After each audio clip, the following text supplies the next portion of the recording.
Parvati Pataye Hare Har Mahadev. Namaste to you all. So, good morning. How's everything going? So let's take what is the questions for today.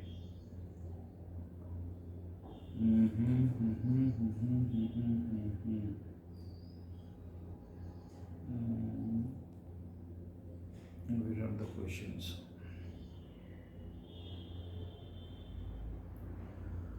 Okay, so first let's take from the Nastya.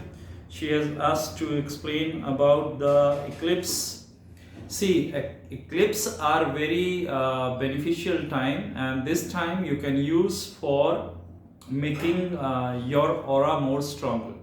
So what you need to do, that Prashant Pranam, what you need to do in the eclipse time, that you have to chant the mantra during the period of eclipse. Why? Because in this eclipse time, all the dimensions gets aligned to each other, and whatever you are chanting in this period, whatever you are doing in this period, directly becomes several times more effective than you chant it normally. So that's why most of the tantrics, especially it is from tantric tradition, it is not from the bhakti tradition, it's not from the yogic or Vedic tradition, it is from the tantric tradition, that tantrics used to worship only on eclipse time, special worships, special chantings, or in the Amavasya time, or in the times of Navratri, Gupta Navratri especially. So these were the timings which is very important. So how much time you have to do it? So if it is like a full eclipse in your area, wherever you are living, so if it is seen from that area, then at least minimum like 18 hours before the sun eclipse and 12 hours before the moon eclipse, you can start chanting, and it finishes directly exactly when the eclipse time finishes. No need to worry after that. And as soon as you finish your chantings after the eclipse, you can go for any lake or some place and take bath over there. This is also very nice. But if you are doing some very high tantric ritual, then you can even more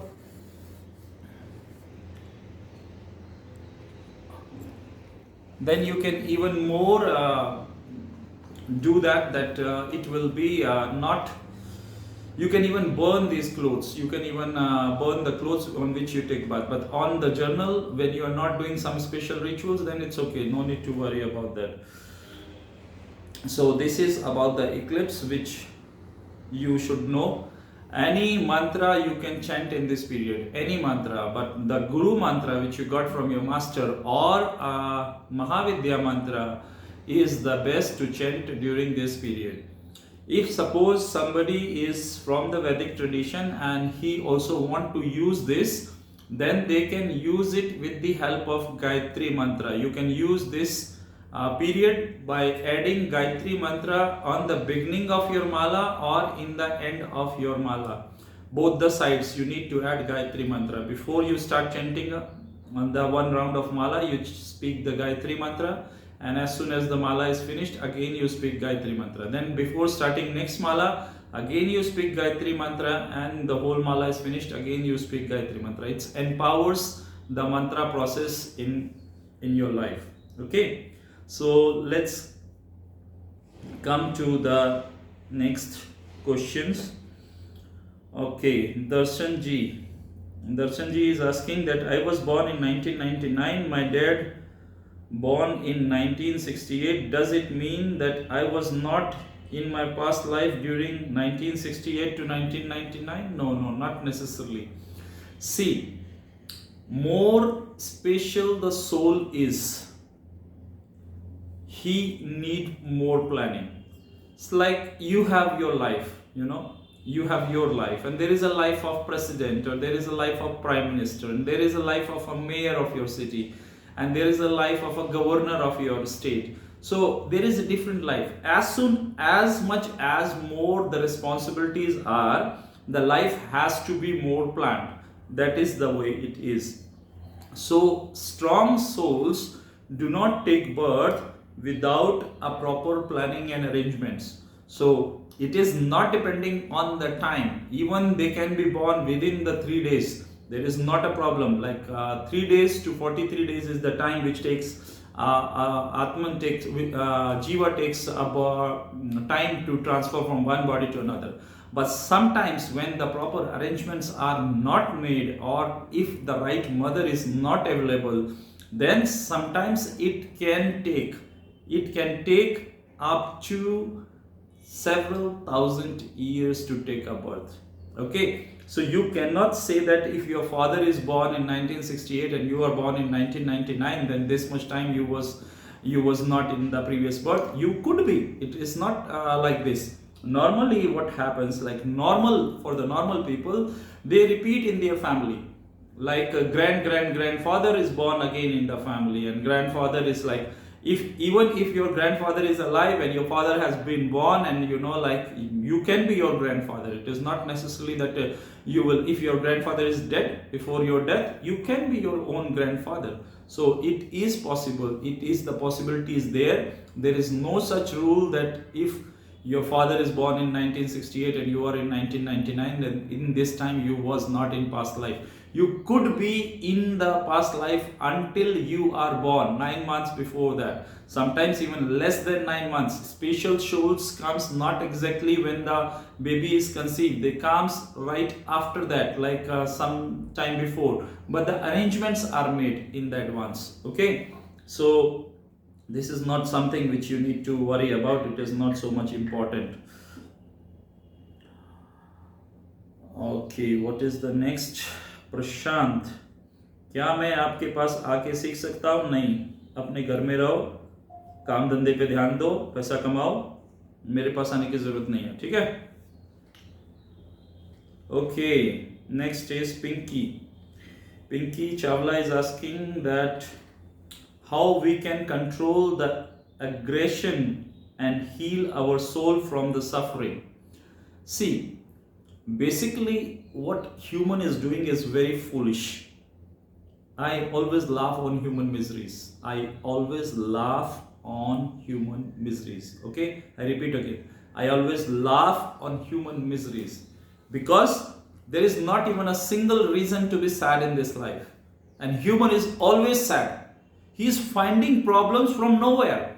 Even the problems are not existing, then he is creating his own problems. And the most of your psychological problems has no base, has no ground.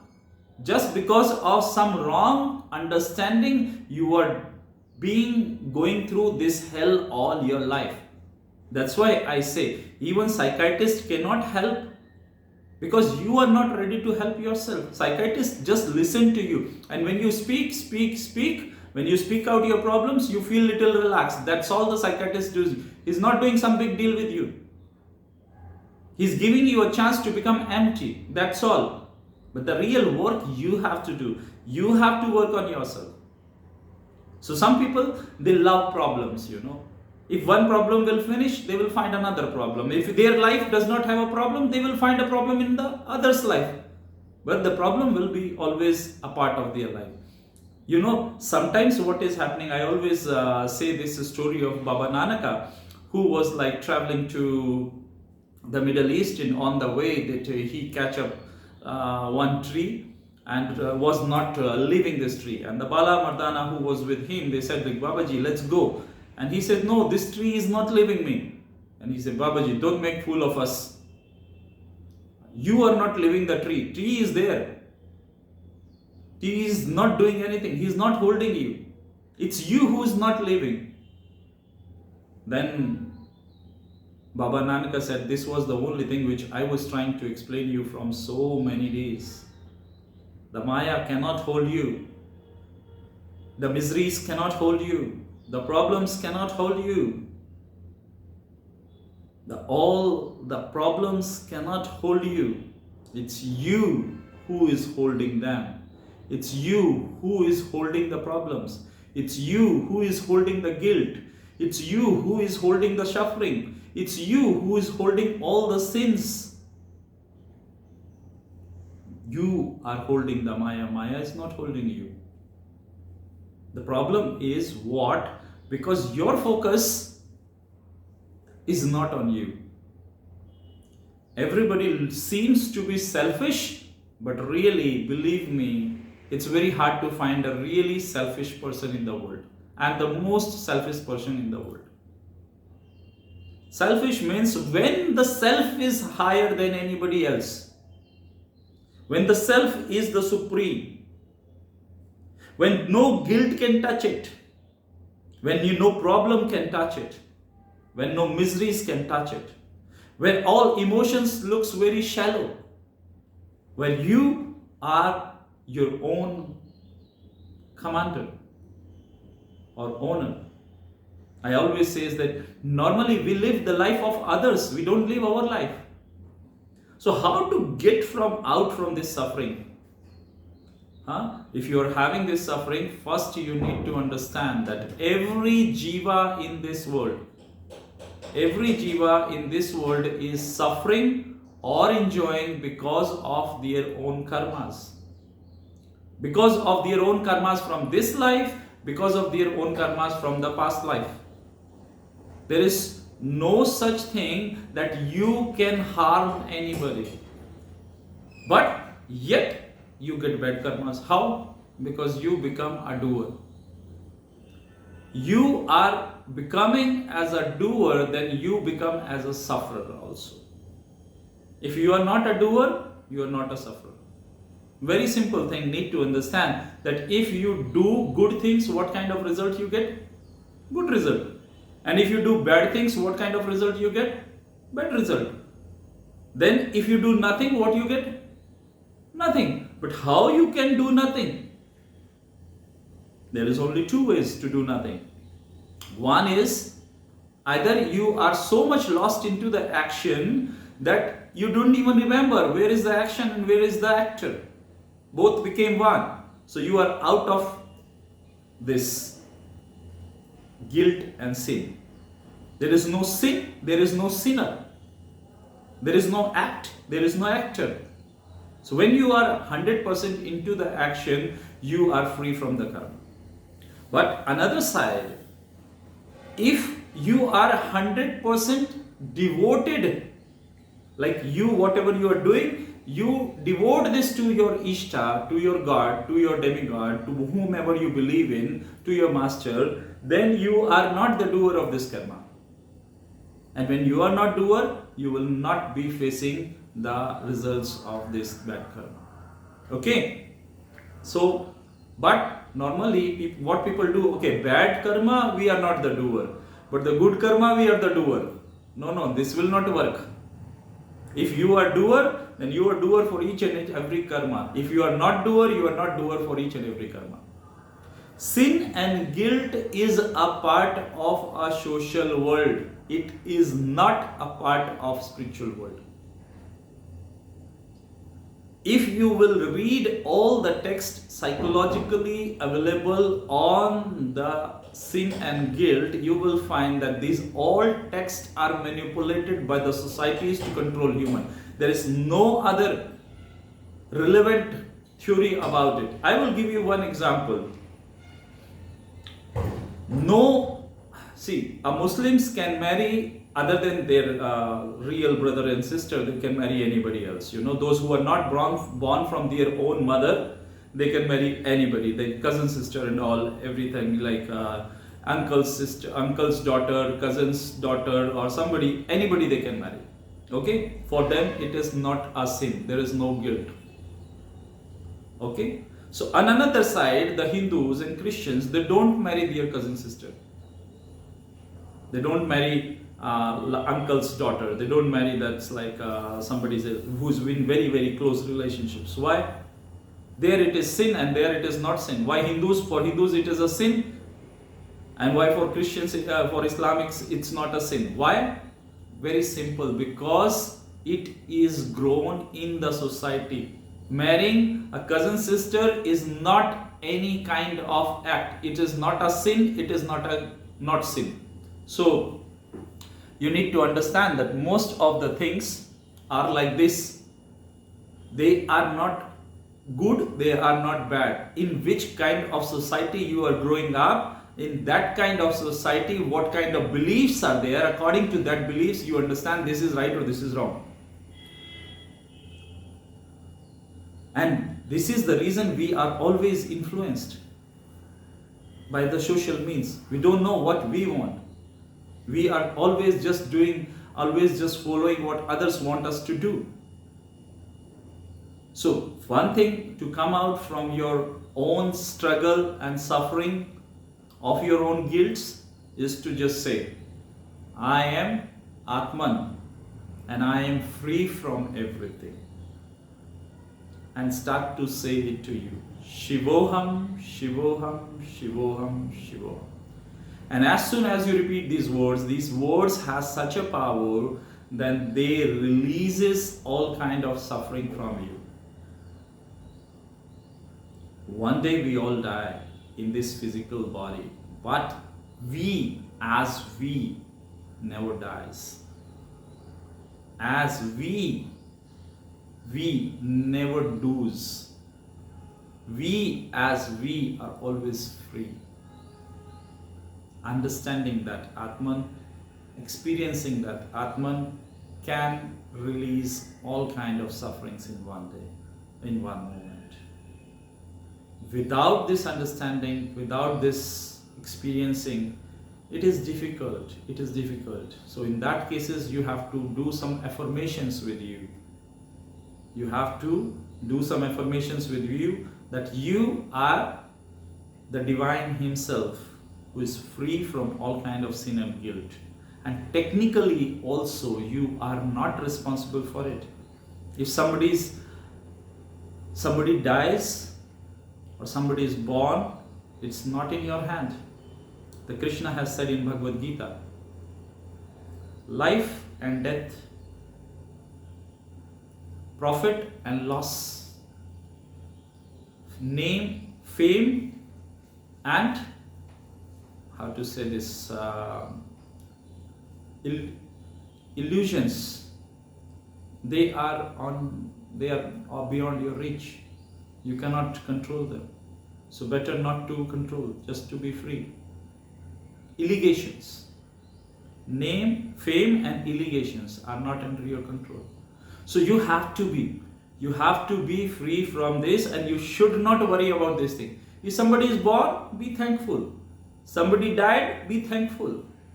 Maybe just God want to make you free to do other things. No need to carry this guilt all your life. Okay? So enjoy about this. Maybe she could suffer more. You ended her sufferings. Okay. Again, it is a question from Silence. I don't know. Silence do not ask question, but Silence is always asking question. Okay. So, can we do the Abhishekas to the ideal of deities at our home? Is there any restrictions? I explained it before also. If you will go and ask your ritualistic masters, they will say no. But you can do Abhisheka for all the deities who have a metal or a stone statue at your home. No problem at all. The only thing which you need to take care about is, there is a restriction that if some woman is going through the menstruation, she should avoid to do it. Very simple. I many times before explained why it is so. So don't think that it is in a partiality with you. It is a mercy on you. Okay. So you can do these things at your place. Darshanji is asking another one. Suggest any practice to get deep quality sleep. See, sleep is nothing but your impression of your mind. If your mind is in anxiety, you will not be able to sleep deeply. If your mind is not in peace, you will not be able to sleep peacefully. So definitely if you are having a problem with sleep, it means you are worrying more than your limits. You are thinking more than your limits. So don't work for sleep. Try to relax your brain. Try to understand that thinking is not going to work, is not going to help. Doing can help. Whatever you think, try to do. Everything if you will do, you will die. I tell you how I organized in my beginning of the life when I was there. So mind was working, mind is working all the time. He's running here and there and all. So I decided, okay, I will think about the future only 1.5 hour or 1 hour in a day. So I had like from 10 to 11 every day, I will think about the future. I will plan the future, because we cannot control by keeping the future. So you can do like this. So I did like this, like from 10 to 11 I will think about the future, and other times I will think only about today and I will live today. So then the thoughts will come. It's when 11 is finished, immediately more thoughts will come about the future. But this time you have to say, learn to say yourself sometimes, especially to your mind, shut up. Two things are very beautiful. Two words are the most beautiful words in the world. One is no. You should know where to say no.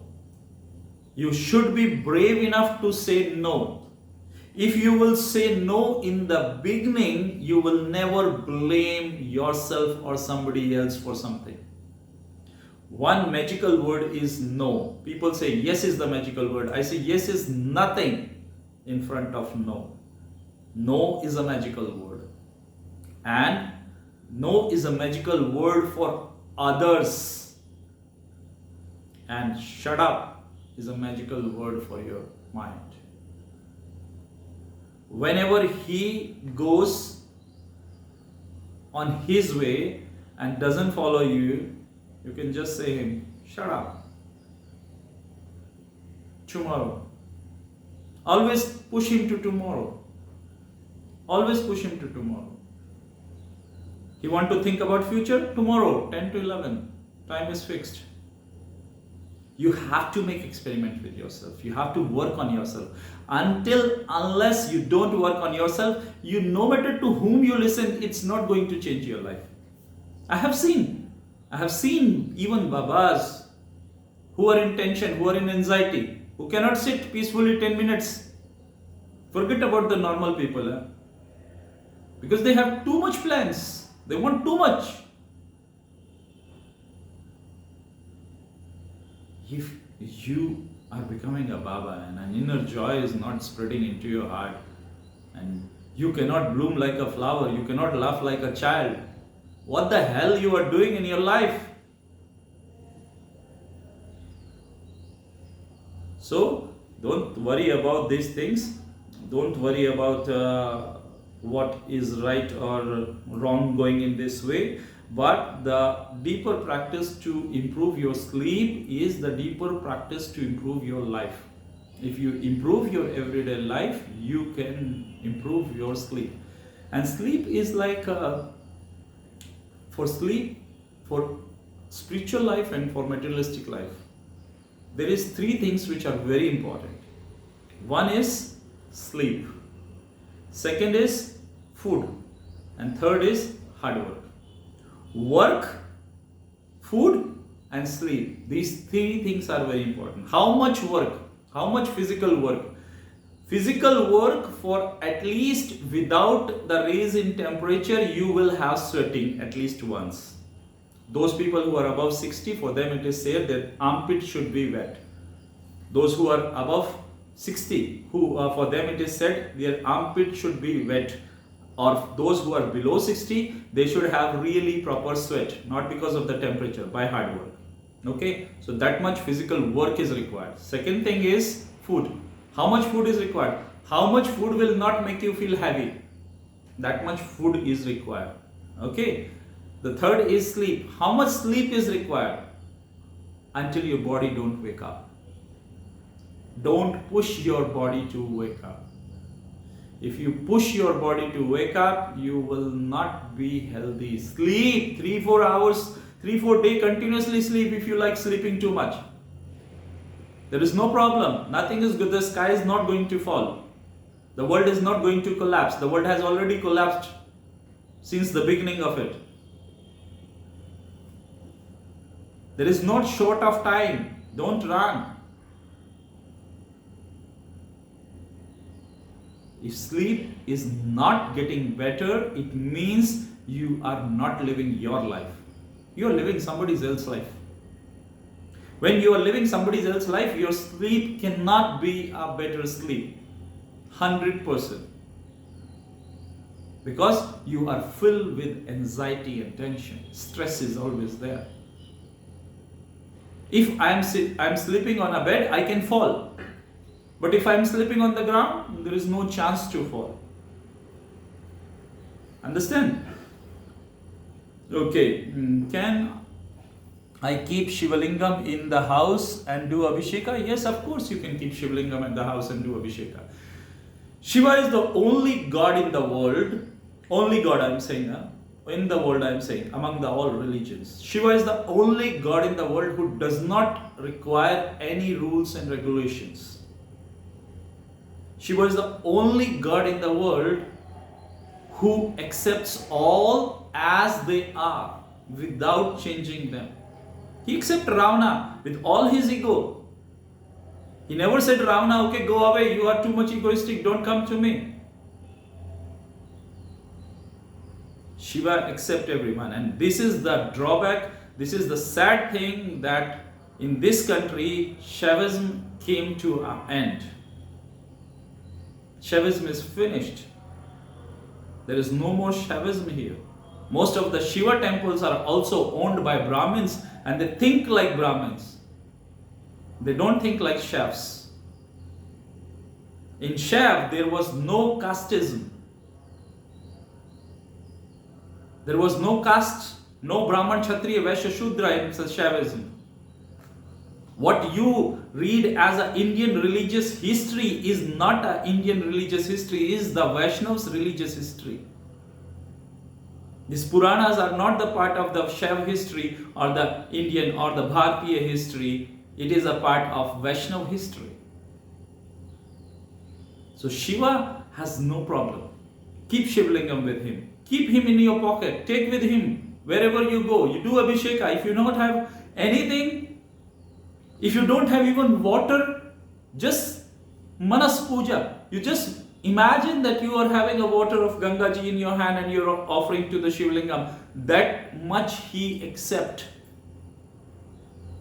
He's a God of total acceptance. That's why even Asuras worship him, even Devatas worship him, and even gods worship him. He's a God of total acceptance. Okay, so don't worry. You can take him, you can keep it at home, you can worship at home. And there is, if you by mistake someday forget, no problem. Don't worry about it. Next day ask sorry, put one more glass.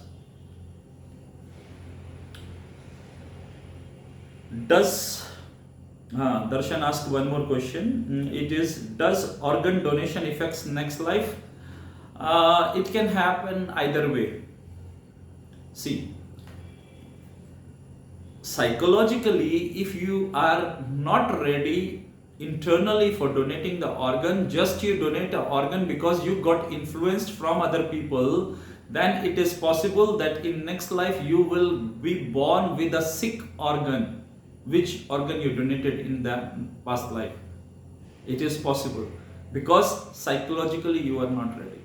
If psychologically you are ready and you are giving it with a joy, then definitely it will improve the quality of your next life. It will improve your financial quality of next life. It will improve your health in the next life. But psychologically, if you are not ready and but just you are donating because everybody is donating. Now it is, there is missions.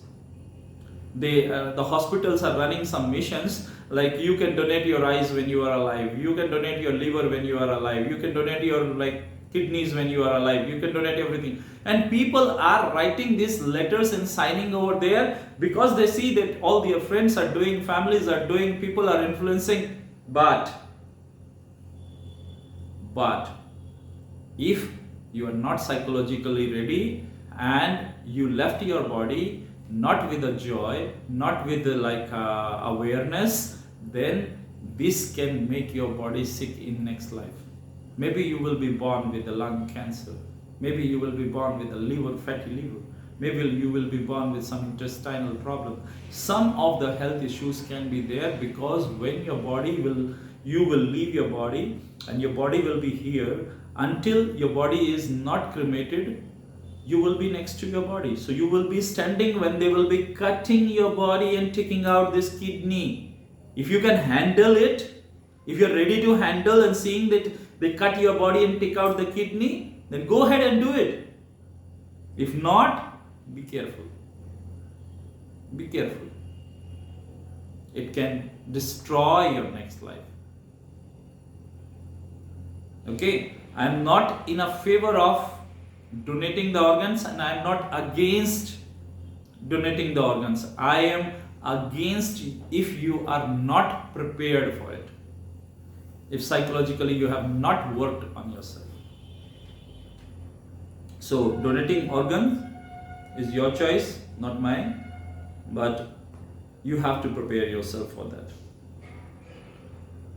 Okay, next question also comes from him. What is the difference between sannyasi and yogi? I think yogi you will not find easily in the world, it's hard to find a yogi. And sannyasis you can find. See, a yogi can be sannyasi and yogi together. But a sannyasi is not necessarily a yogi. What is a sannyas? Sannyas means withdrawing your senses from the world. And this is an internal withdrawing. It is not external withdrawing. External withdrawing also is a part of it. For the beginners, once you start the journey, you withdraw your external senses from the world. But once it is externally withdrawn, then internally also you have to withdraw your senses from the world. If internally you have not withdrawn, then you have taken only physical sannyasa. And 99% sadhus you will meet with the physical sannyas only, not with the mental sannyas. Okay, so for this you have to withdraw your internal senses from the world to be a real sannyasi, to be really free. A sannyasi is the only one creature among the humans who lived with no expectations and no attachments. If a sannyasi is having an expectation, he is not already sannyasi. And if a sannyasi is having attachment, he is already not sannyasi. And attachment is not necessarily with the children, with families, with the houses. Attachment can also be with the students. Attachment can also be with the ashrams. Attachment can also be with the knowledge. Attachment can be in anyone. So a sannyasi means a one who decided to withdraw from everything. Externally in the beginning, internally finally. And once you have withdrawal internally, then externally you withdraw or not withdraw is not important. In beginning it is required. In a beginning of 10 to 12 years, it is required to withdraw your senses from the world. In ancient time, 12 years was the minimum period you have to go through the master. Master will decide what you will do for 12 years of your life. You have to devote these 12 years to the master. But once you withdraw internally, then externally you are withdrawing, not withdrawing, it is not at all important. But those people who are in the beginning, they think it's not important, internally is important. Okay, internally is important. Are you in a condition to withdraw internally? That like in this world, in this country, mostly people says like mala pherat kya bhaya phirana man ka pher. Like what is the need of chanting a mala if your mind is not calm, if your mind is not like clean? Still there is a use. Still there is a use. I many times explained that any single sound you made from your mouth is staying in this universe for eternity. And this sound which is made by you will always have an effect on you in this life, in coming lives, and until you are there as a human, until you will becoming as a human. So this is very important to understand that sannyas is not external. External sannyas is for the beginners. It is in the beginning. But internal sannyas, everybody has to take. One day, after 50, you should come into a condition where you take internal sannyas. And if you're not ready, then start it with external sannyas. Okay? Yogi is somebody who has mastered the yoga. And that is quite difficult to find in this world. Some rare tantric peoples like Swami Ram, they could survive, but they are not in the physical means. He was in the mental means. He trained his mind in the yoga. So he was a practitioner of a Raj Yoga, not the Ashtanga Yoga. When you are practicing Ashtanga Yoga, Patanjali Yoga or Hatha Yoga, you cannot live in a world regularly. People say Baba Gorakshnath was also living between the people. Baba Gorakshnath was never staying in any place more than 3 days. Yesterday I was somewhere and this guy was saying like, oh, if we smoke weed or bhang, what is the problem? Shiva was also smoking. I said him, like, there is nowhere it is written that Shiva was smoking. First, it's very clear. He said, but all the bhajans are about it. I said, bhajans are same like you stupid, and like these bhajan writers are also stupid people who just want to fulfill their desires on the name of Shiva. And if you still think that he was drinking bhang or he was smoking bhang, then he was also drinking poison. Are you ready?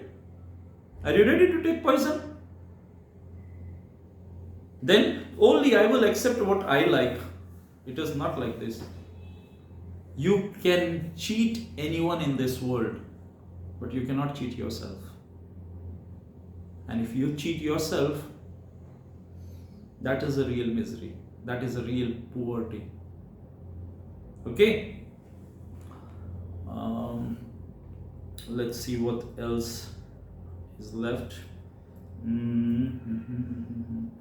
Is our death is already been predetermined, and that's how many years we have to live already is fixed? Yes and no.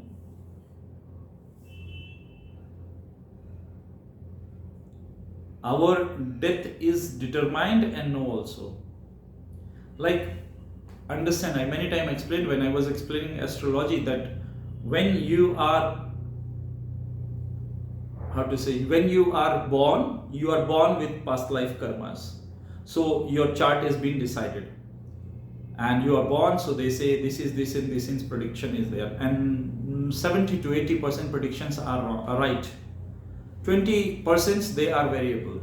So more or less, like, there is an idea that your life you will live around 86 years or something like this. Only if you do not change anything in your life. If you live as per the past life's karmas, as per your past life samskaras, you will live 86 years. But in this life something happened. You got provoked.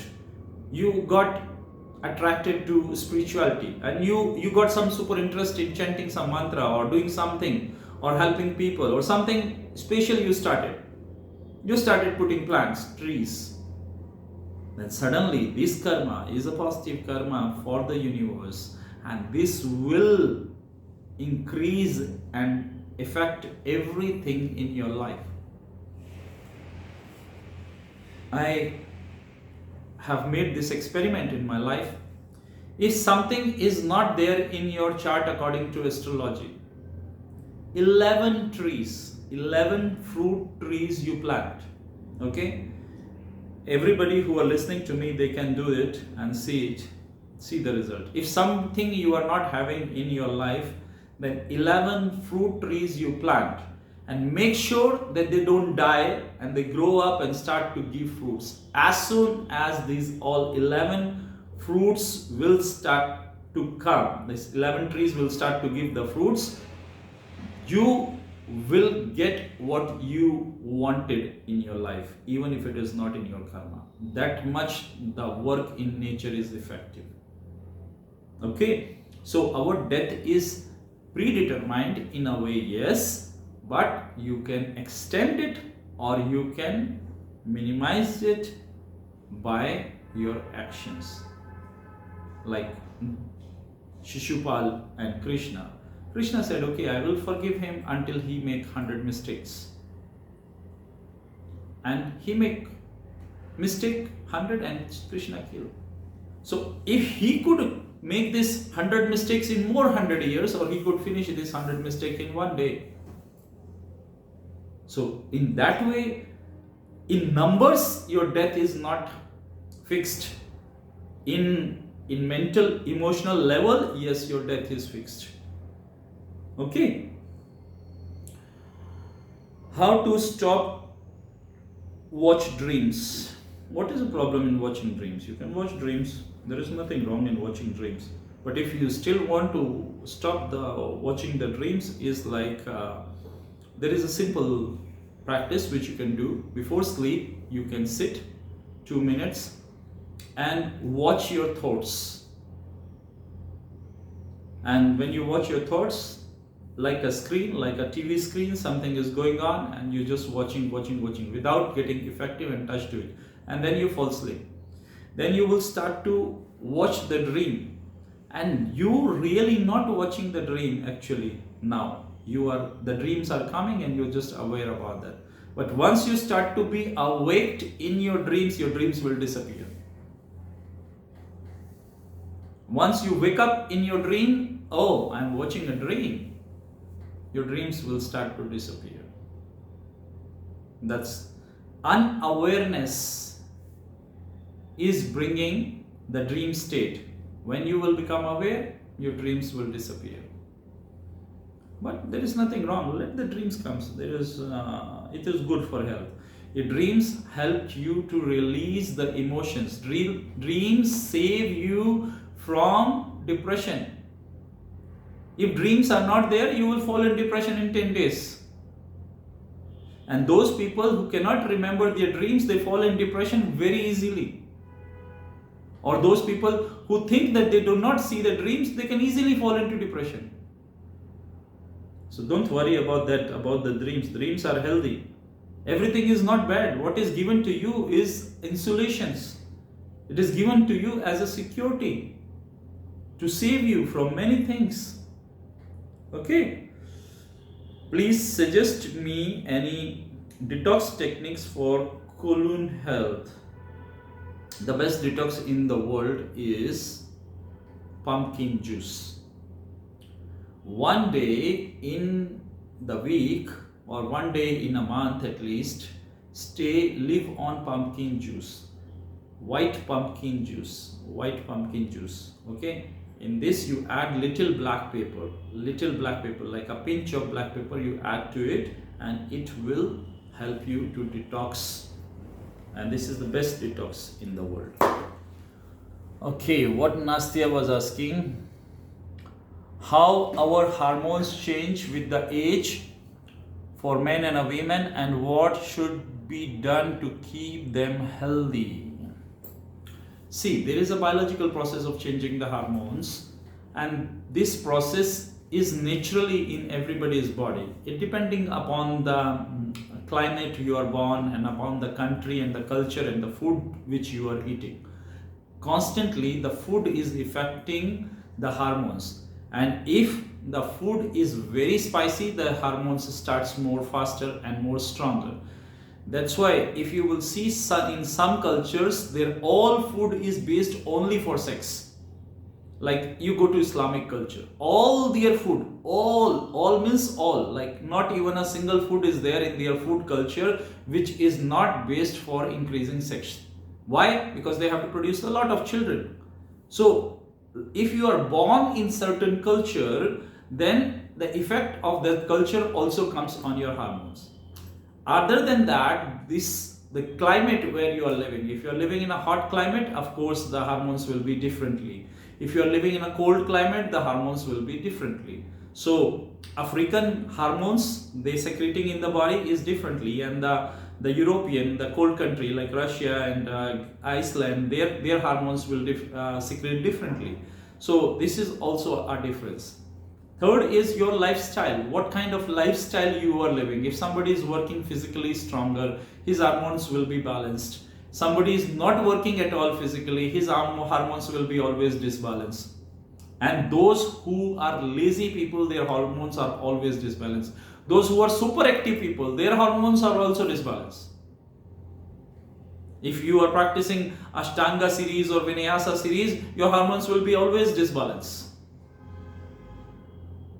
But if you do the same in like a Bharatnatyam or Kuchipudi or Kathakali, like a dance styles, traditional dance styles, you will see that hormones are balanced. All the world, even if a woman wear a jeans, her hormones get disbalanced. Even a man wears a skirt, his hormones get disbalanced. Wearing simple clothes, all around the world, when we did not had so much communication in different places, the civilization grown.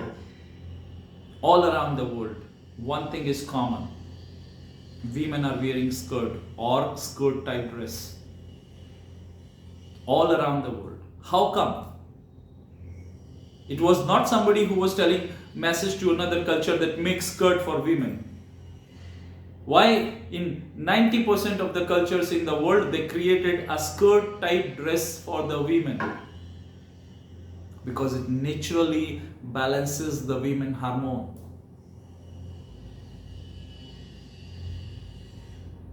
For men, the dress is different, to give a different side of hormones. Men everywhere in the world, they wear pants kind of thing. And some places where they have skirt kind of thing, they also under that they wear pants. And those countries where men have this skirt kind of thing, this is for special occasions, not everywhere. For special occasions, when men has high masculine energy, to balance his high masculine energy, they also provided the skirt kind things to men.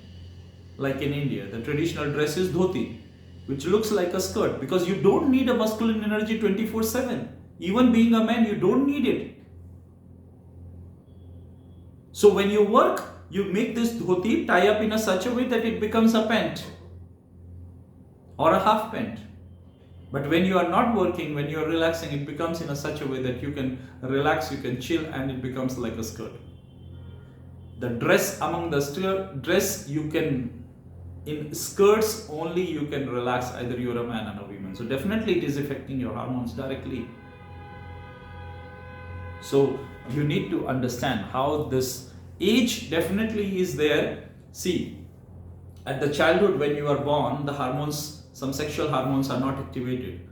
Once your menstruation cycle starts or you become a teenager, your sexual hormone starts to activate.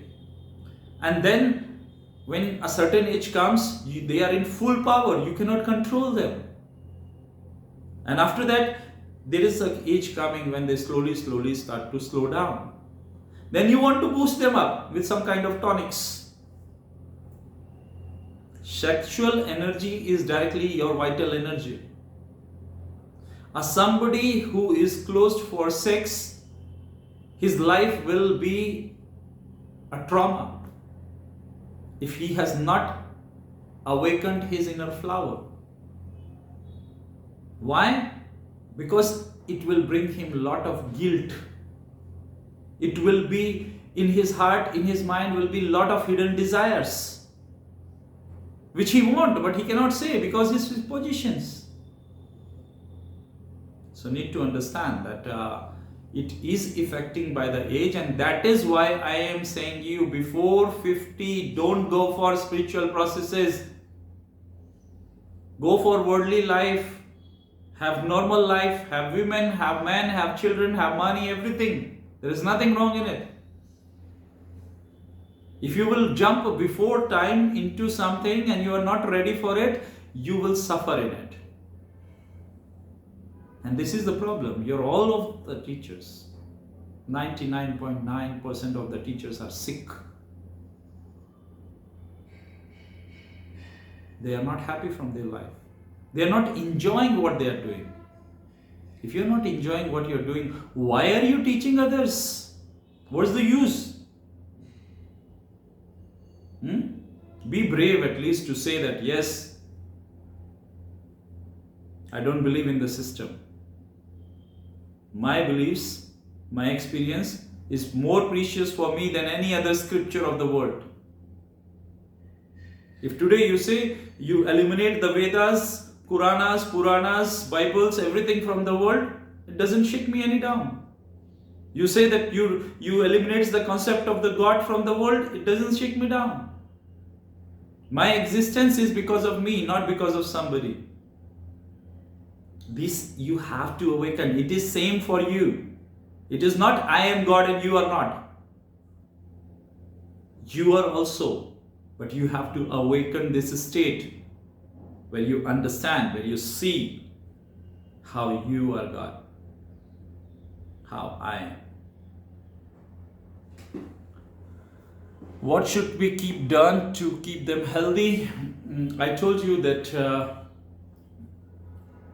good food, hard work, good sleep, and regular intervals of sexual intercourse are required to keep hormones healthy. If you have all these four, your hormones will be always healthy. If you do not have any one of them, your hormones will not be healthy.